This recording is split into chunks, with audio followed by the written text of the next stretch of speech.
మన జీవితంలో ఒక సద్గురువు పాత్ర ఏంటి, అసలు దాని ప్రాముఖ్యత ఏముంటుంది?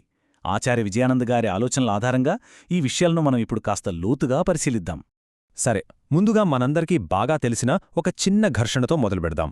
అదేంటంటే, పాత తరం వాళ్ల నమ్మకాలకి ఇప్పటి తరం వాళ్ల ఆలోచనలకి మధ్య జరిగే గొడవ.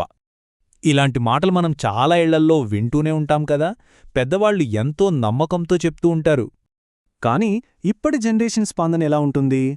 అబ్బే, ఇవన్నీ మూఢనమ్మకాలు, దిష్టిగిష్టి ఏమీ ఉండదు అని చాలా తేలిగ్గా కొట్టిపారేస్తారు. అయితే ఇక్కడ ఆసక్తికరమైన విషయమేంటంటే, ఈ విషయాలను మనకు వివరిస్తున్న రచయిత కూడా ఒకప్పుడు ఇలాగే ఆలోచించేవారట. ప్రతిదానికి ఒక సైంటిఫిక్ కారణం ఉంటేగాని నమ్మేవారు కాదట. మరి ఈ సందేహాలకి, అసలైన అవగాహనకి మధ్య ఉన్న దూరాన్ని ఎలా తగ్గించాలి? దానికి సమాధానమే ఒక మార్గదర్శి, అంటే ఒక సద్గురువు. ఇక్కడొక చాలా ముఖ్యమైన పాయింట్ చెప్తున్నారు. సైన్స్ ఎక్కడైతే ఆగిపోతుందో అక్కడే ఆధ్యాత్మికత మొదలవుతుంది. అంటే ఇది శాస్త్రీయ రుజువుల గురించి కాదు, వ్యక్తిగత అనుభూతికి సంబంధించింది. ఆ అనుభూతిని కలిగించేవారే సద్గురువు. సో సద్గురు అంటే ఎవరు? కేవలం విషయాలు చెప్పే ఒక టీచర్ కాదు, మనం విన్న జ్ఞానాన్ని స్వయంగా అనుభవించేలా చేసే ఒక సహాయకుడు, ఒక గైడ్ అన్నమాట. సరే, ఈ విశ్వాన్ని ఇంకా బాగా అర్థం చేసుకోవడానికి ఒక అద్భుతమైన రూపకం ఉంది. మన జీవితం, ఈ ప్రపంచమంతా ఒక పెద్ద నాటకం అనుకుందాం. ఈ ప్రపంచ నాటకంలో డైరెక్టర్ ఎవరో తెలుసా? పరమాత్మ.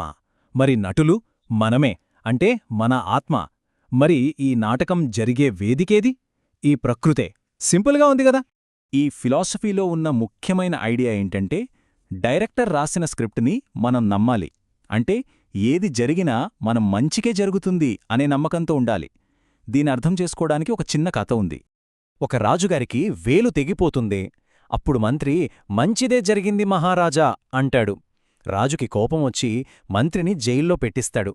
కొన్ని రోజుల తర్వాత రాజుగారిని అడవిలో కొందరు బలి ఇవ్వడానికి పట్టుకుంటారు. కాని వేలు తెగి ఉండటంతో అతను అసంపూర్ణుడు అని చెప్పి వదిలేస్తారు. అప్పుడు రాజుకు అర్థమవుతుంది, మంత్రి చెప్పింది నిజమే అని. ఒకవేళ మంత్రి జైల్లో లేకపోతే రాజుతో పాటు అతన్ని కూడా బలి ఇచ్చేవారేమో. చూశారా ఎలా కనెక్ట్ అయిందో? ఆ రాజు కథలో ఒక పెద్ద ప్రణాళిక ఉన్నట్లే ఈ మొత్తం విశ్వం నడవడానికి కూడా ఒక పెద్ద ప్రణాళిక ఉంది. దాన్ని అర్థం చేసుకోవాలంటే మనం త్రిమూర్తుల కాన్సెప్ట్ గురించి తెలుసుకోవాలి. ఈ విశ్వం మొత్తం మూడు పనుల మీద నడుస్తుందన్నమాట. 1 సృష్టి అంటే క్రియేషన్, 2 స్థితి అంటే మెయింటెనెన్స్, 3 లయ అంటే డిస్ట్రక్షన్ లేదా డిజల్యూషన్. ఈ మూడింటినీ తేలిగ్గా గుర్తుపెట్టుకోవటానికి ఒక సింపుల్ టెక్నిక్ ఉంది. అదే జిఓడి. జి అంటే జనరేటర్, సృష్టికర్త, బ్రహ్మ. సృష్టించాలంటే జ్ఞానం కావాలి కదా, అందుకే ఆయనతో పాటు సరస్వతీదేవి. ఓ అంటే ఆపరేటర్, అంటే నడిపించేవాడు విష్ణువు. నిర్వహించాలంటే సంపద కావాలి, అందుకే ఆయనతో లక్ష్మీదేవి. ఇక డి అంటే డిస్ట్రాయర్, శివుడు. నాశనం చేయాలంటే శక్తి కావాలి, అందుకే ఆయనతో పార్వతీదేవి, అంటే శక్తి స్వరూపిణి. చూడండి ఎంత లాజికల్గా ఉందో. అయితే ఇక్కడ అసలైన పాయింట్ ఏంటంటే, ఈ బ్రహ్మ, విష్ణు, శివుడు, ఈ సృష్టి, స్థితి, లయ ఇవన్నీ బయటెక్కడో లేవు, అవన్నీ మనలోనే ఉన్నాయి.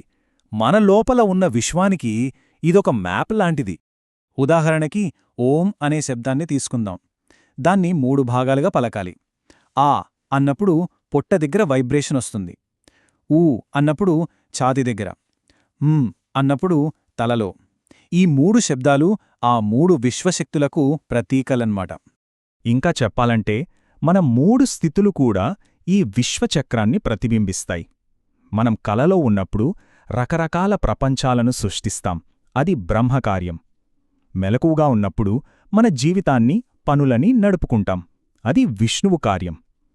గాఢనిద్రలో ఉన్నప్పుడు మనకు బయటి ప్రపంచమే ఉండదు, అంతా లయమైపోతుంది, అది శివుని కార్యం.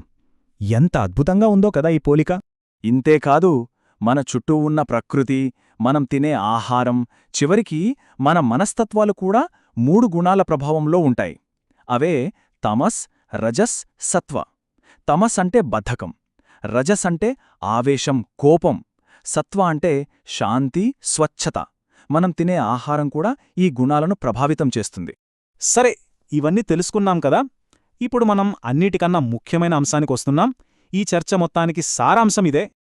చూడండి, జ్ఞానానికి అనుభవానికి చాలా తేడా ఉంది.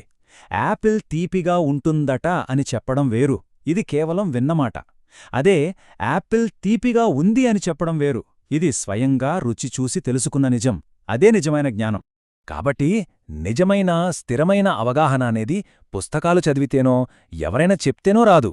అది కేవలం మన సొంత అనుభవం ద్వారా మాత్రమే వస్తుంది. ఆ అనుభవమిచ్చే నమ్మకాన్ని ఎవ్వరూ కదిలించలేరు. మరి మనం విన్న ఈ జ్ఞానాన్ని అనుభవంగా ఎలా మార్చుకోవాలి?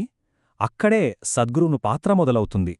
వారు ప్రతి విషయాన్ని మనకు కేవలం చెప్పి వదిలేయరు, దాన్ని మనం స్వయంగా అనుభవించేలా చేసి మనకు తెలిసేలా చేస్తారు. అలా అంటారు అనే స్థితి నుండి ఇది నాకు తెలుసు అనే స్థితికి మనల్ని తీసుకెళ్తారు. దీంతో మనకొక ఆలోచనొస్తోంది. జీవితంలోని పెద్ద పెద్ద ప్రశ్నలకు సమాధానాలు కేవలం తెలుసుకోవడమే కాదు, వాటిని అనుభవించాలనుకుంటే మరి ఆ అనుభవ ప్రయాణంలో మనం వేయాల్సిన మొదటి అడుగు ఏంటి?